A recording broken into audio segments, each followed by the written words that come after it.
Hello. Hello. Look at us. We're like bees hopping around the place. So we'll just wait for Fiona and Anna to join us there. Guys, you're very welcome. Those of you who are joining a little bit late, we really appreciate it. Again, if you're unaware, we're raising some funds for ambulance, the Children's Ambulance Service, and you can donate by text or indeed on the website. All the information is on the Facebook page and on our website, www.wearefni.com. You're very welcome along, everybody. Just in terms of the evening as well, later on at the end of the evening, around 8:15-ish, we could run on a little bit. There will be one-on-one individual networking where you can have very short conversations in a kind of a speed networking type of way, and then swap details with people who you engage with as well. So hang around for that. It's a lot of fun. It's a little daunting, but once you actually get into it, it's actually a lot of fun. So stick around for that if you can.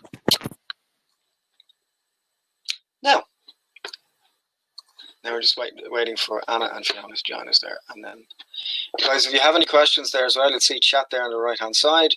Drop us a message there and say hello, introduce yourself, and if you've any questions, we'd love to pose them to Fiona and Anna at the end of this little session. Hello, good evening. Hi. We're all on. How are we? Hi, good. Hope the connection hopefully is stabilizing a bit. It seems good at the moment. We did cut out earlier. So how are you guys managing with the preparations for the festival? Good. In a word. It's never dull. No, it's good. I mean, November seems like it's a long time away, but it's not really. And I think we're all aware that the world is a different place and is constantly changing. And we're learning lots all the time. We're listening and watching what other people are doing, and connecting with other film festivals, connecting with filmmakers and distributors and sales agents and all our stakeholders and venues, and everybody is just working out what to do and what the future is. But the one thing that is certain is that we are planning for a festival. We've committed to that, and we're determined to do it. And unless the world collapses again in a huge way, then our absolute determination is that we present a physical festival, albeit most likely a different scale. But we're also embracing the kind of opportunities that this online world has shown us. We can connect with people and go beyond some of the reach that we have. So we're looking at a new model, a sort of a hybrid of physical and digital for the festival. But we're very much, we see the festival as being this sort of little beacon of hope at the end of the year, where we will be able to meet up, albeit with maybe reduced capacity and social distancing, but we're just putting our energies really into trying to reimagine how best to deliver that, how best to serve filmmakers and the audience, and bring people together safely, but really embrace what's so special about festivals, that it is that combination of curation, collective viewing, connection between artists and audience, and be a platform of sort of solidarity for the sort of the depleted, in some respects, cultural landscape that we face, and remind everybody really how vital and important film and film festivals are. And Anna is working away, securing films, and it's an odd world where some films haven't completed, festivals have cancelled, etc. But stories. People want to tell stories, and we're here to tell their stories, or allow them to tell their stories. Absolutely. What has been the greatest challenge in terms of trying to adapt the schedule this year? And what have you done in terms of initiatives for patrons to engage with Cork over the last kind of couple of months as well? It's uncharted waters. Well, I suppose I'm sure Anna will pick up on this, but the big, I suppose the big initiative that we have launched is the Cork International Film Festival Home Cinema Film Club, which launched last week and is a series of it's a summer series film club online for now, but actually culminates in a homecoming screening back in the Gates Cinema, who are our key partners. And this is something that Anna was really clear about when she first joined us in January, was to have a year-round presence and engagement with audiences who are, have such a great appetite for new independent cinema.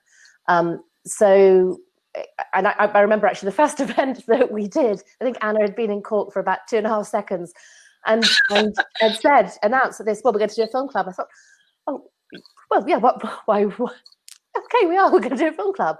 And then when obviously the lockdown and things, we thought, well, we can still do that. And, it is a kind of responsibility to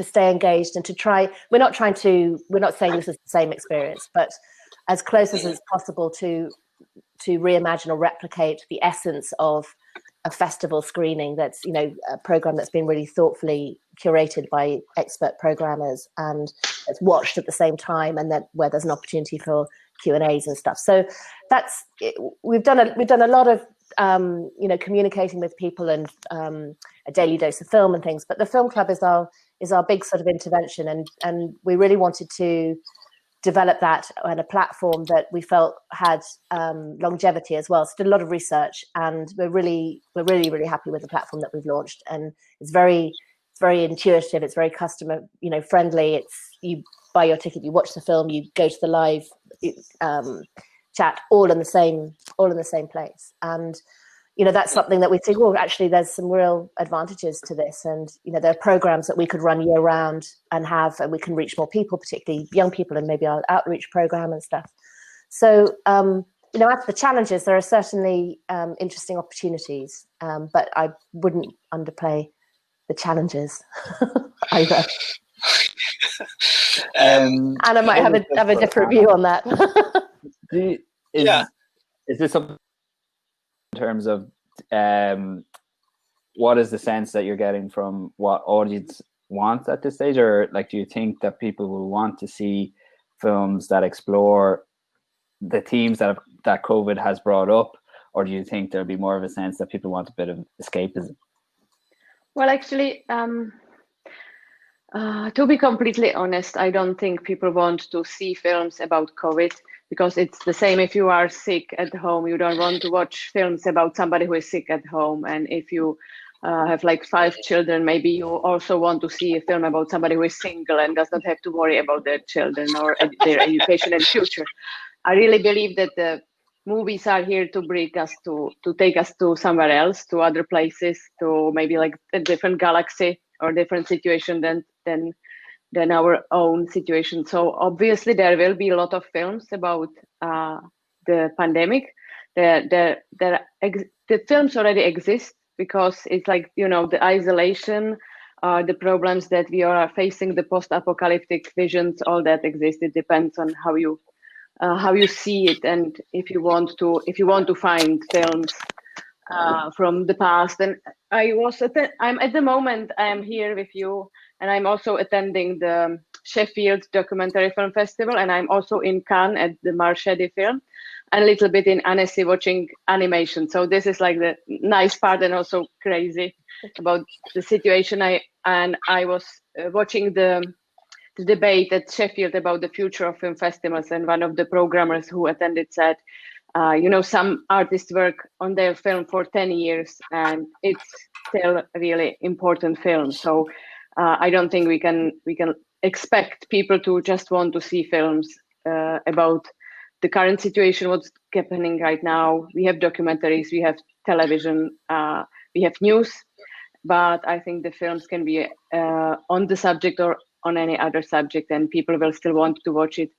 The truth is that we were supposed to have, we were working on a retrospective, and we wanted to focus on female voices and female visions, because it's the 2020 and we are part of the festivals that committed to have the equal representation.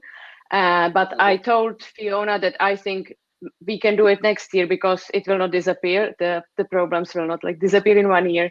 But this year, maybe for everybody, it would be better if we have a retrospective on solidarity, because I think that's what really people want and what is like the hope and the light at the end of the tunnel, because everybody is more or less depressed or have some kind of problems, but the solidarity of people all around the world is really overwhelming and makes me like believe in the humankind.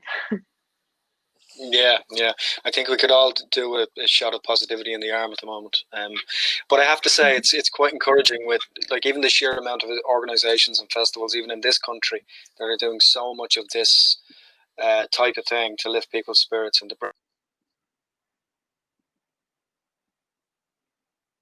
would have been previously. So it's really, you know, even in terms of what we're doing, we're of it. So what can you tell us anything about what people can actually look forward to in terms of the main festival in later this year? Well, we could tell you, but then we'd have to kill Go you, on. obviously. You can expect the brilliant high quality program, of course. You know, the essence of the festival hasn't changed, and you know, we've grown a lot in the last 3 years, and with Anna joining us this year, bringing a fresh perspective and, you know, a wealth of experience, particularly European international experience, then, you know, I think that will be felt in the program, and we're connecting with a lot of other festivals. We have European partners and also cultural partners in Ireland, and you know, I suppose another layer of that theme of solidarity is the festival being a platform that can embrace and connect and expand, and have these tentacles that go in all these different directions. So, you know, we work with visual arts and you know, lots of different partners, whether it's the National Sculpture Factory or the IFI or called Midsummer, etc. And I think that it's important to us that the festival reflects that important and powerful element of partnership and collaboration and unity that comes through, I suppose, with that theme of solidarity, and also that, you know, I think it is amazing how the cultural sector has responded to this crisis. And I think it's also important that that's not devalued or undervalued or forgotten. And, you know, you have to think very carefully about, you know, this isn't a question of just you do something, you've got to do something, you throw something online. It's got to be appropriate. It's got to be relevant. It's got to serve the purpose of artists as well as audiences.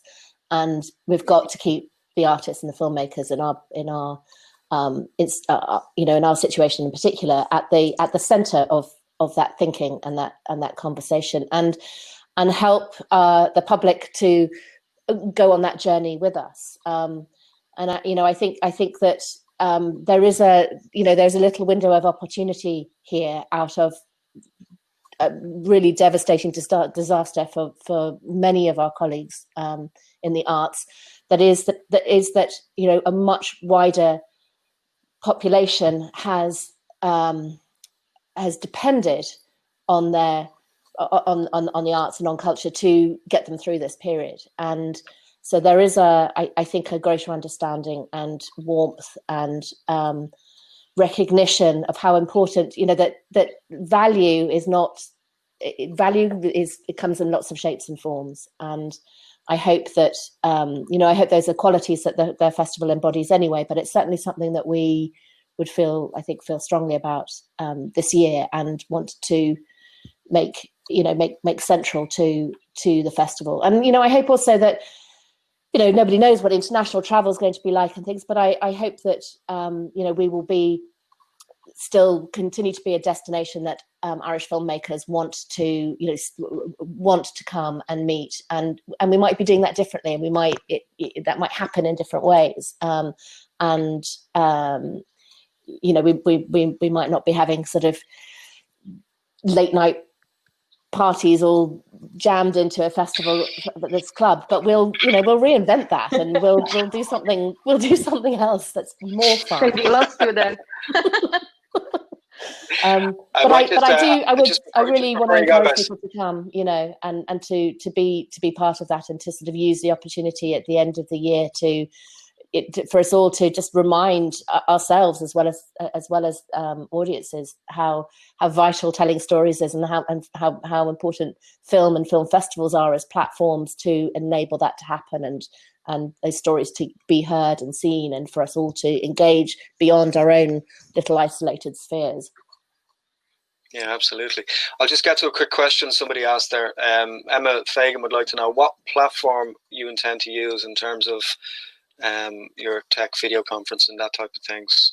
What platform do you use? The platform that we're using for the film club is Eventive, which we're really happy with. It's a Canadian company, and it integrates Zoom and various other things as well. So it's got lots of sort of facilities and capacities within it. But we may well use other inventions when it comes to November as well. But Eventive is, and we deliberately wanted to launch the film club with a platform that we could road test for stuff throughout the year, and that would be robust and secure and good quality, great service, and all of those things have proved true. If you guys look to the right there in the chat section, you'll see a link there. If anybody wants to follow up on that and explore those avenues of working, there you go. Ladies, thank you so much for your time. We're going to jump on. We don't want to leave Carmel waiting. Can I just give one quick shout out? Otherwise, Evie there will be very cross with us if we don't say the next film club. The next film club screening is next Tuesday, the 30th, with Sister, and then we've got another 3 after that. And Sister is also accompanied by the object interview, which is selected in first of our, we hope, future stronger and bigger collaboration with artist Experimental Moving Image. So it will be something new and exciting. Thanks, guys. No problem at all, guys. If you go to Cork, thank you very much. We appreciate your time. Thank you. Bye.